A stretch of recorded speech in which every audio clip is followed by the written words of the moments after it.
महाराष्ट्र अंधश्रद्धा निर्मूलन समितीच्या चला व्यसनाला बदनाम करो या उपक्रमाअंतर्गत द दारूचा नव्हे तर द दुधाचा हा कार्यक्रम या ठिकाणी इस्लामपूरमध्ये राबवला गेला।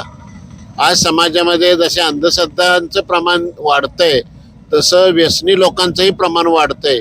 व्यसन हा एक सामाजिक मोठा प्रश्न तयार झालेला आहे आणि त्यासाठी व्यसनाला दूर करणं या निमित्तानं आणि नवीन वर्षामध्ये व्यसनमुक्त होण्याचा निर्धार करणं या हेतून हा उपक्रम राबवला गेलेला आहे।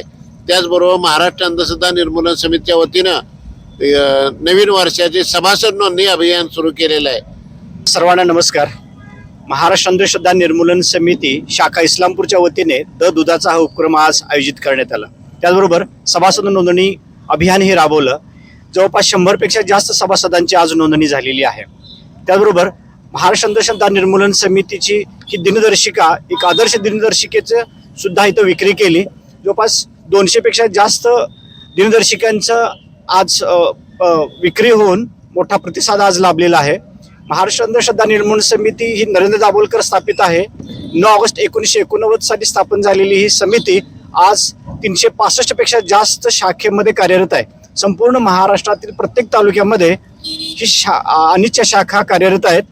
तर जर कोणाची फसवणूक झाली, जर कोणाचं जर शोषण झालं तर आम्ही आवाहन करतो की लोकांनी अनिच्छा कार्यकर्त्यांशी संपर्क साधावा, आमच्याशी संपर्क साधावा आणि त्यांच्याविषयी आपण योग्य ती कारवाई करू।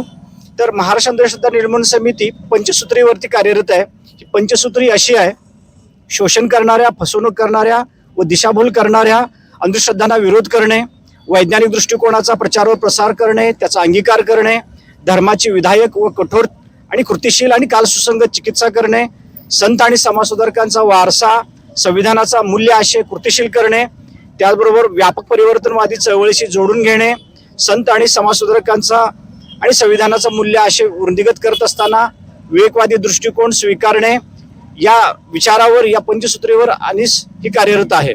धन्यवाद।